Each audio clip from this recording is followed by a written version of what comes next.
మేమెంతో మాకంత అనేటువంటి డిమాండ్తో రాష్ట్ర సాధన పోరాట తరహాలోనే బీసీ ఉద్యమాన్ని బీఆర్ఎస్ చేపట్టేందుకు సిద్ధమైంది.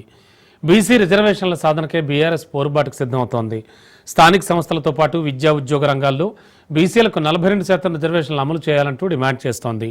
ఇందులో భాగంగా ఈ నెల 8న కరీంనగర్లోని జ్యోతిరావు పూలే మైదానంలో బీసీ గర్జన బహిరంగ సభను గులాబీ పార్టీ నిర్వహించనుంది.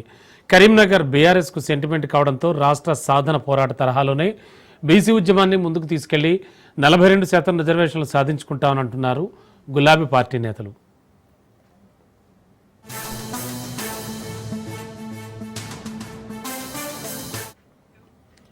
అసెంబ్లీ ఆమోదించిన బిల్లులు రాష్ట్రపతి వద్ద పెండింగ్లో ఉండగానే ఆర్డినెన్స్ తెస్తామండం రాజ్యాంగ విరుద్ధమని బీఆర్ఎస్ ఆరోపిస్తోంది.